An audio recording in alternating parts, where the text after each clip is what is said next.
Napalaya na po mula sa Makati City Jail ang dating kasambahay ni Janet Lim Napoles matapos pong ibasura ng korte ang kasong qualified theft laban sa kanya.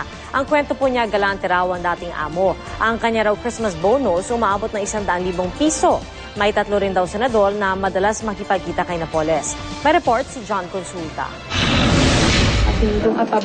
Emosyonal ang anak ni Dominga Cadelina habang ipinapakita sa akin ang kanyang bitbit na gamit para sa kanyang ina. Umaasang may papasuot ang blouse na ito sakaling palayain ng korte ang kanyang ina ngayong araw. Si Cadelina ang dating kasambahay ng itinuturong utak ng pork barrel scam na si Janet Lim Napoles na kanyang inireklamo ng pagnanakaw at ipinakulong. So papasuot sa kanya yan? Opo, pag labas niya. Sana po. Sa ngayon po, ayaw ko munang umasa na makalabas ng asin. Pero gabi pa po ako excited eh. Pasado alas 12 ng tanghali nang makatanggap ng tawag si Pao Chief Presida Acosta at dali-dali nagtungo sa Makati RTC kasama ang anak ni Aling Dominga. Maya-maya lang, nakuha na nila ang mainit-init pang desisyon ni Judge Carlito Calpatura ng Makati RTC Branch 145 na nagbabasura sa kasong qualified theft laban kay Dominga. Base sa desisyon, nabigo daw ang kampo ni Napoles na patunayang pinagnakawan siya ni Cadelina. Pagdating sa Makati City Jail, mainit na niyakap ng anak si Aling Dominga na 8 buwan ding nakulong.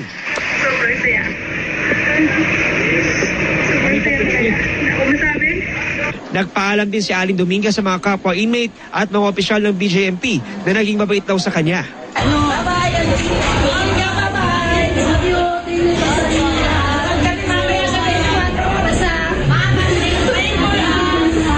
Binitaw din po na may discrepancy, yung mga presyo, ng mga resibo at yung mga items na sinasabi nila. At ang nagdidemand ito, lalaki, parehong lalaki, tapos ang pinangkakaso, ladybag, tapos panty, 4 na panty. So talagang hindi maniniwala ang taong bayan na nagnakaw ang isang katulong ng ganito mga lumang items.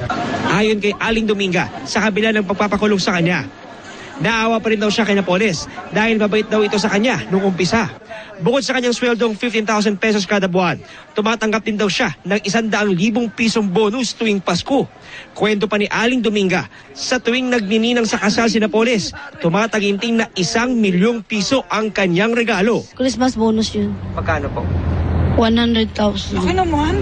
Sa loob daw ng kanyang 10 taong paninilbihan, may 3 senador daw na palaging nakikipagkita kay Napoles at binibigyan ng mamahaling regalo, pero tumanggi siyang pangalanan ito sa harap ng kamera. Sa huli, ang hiling ni Aling Cadelina, sana raw ay mahuli na rin si Reynald Ling. Yung ikinakatakot niyo lang paglabas niyo?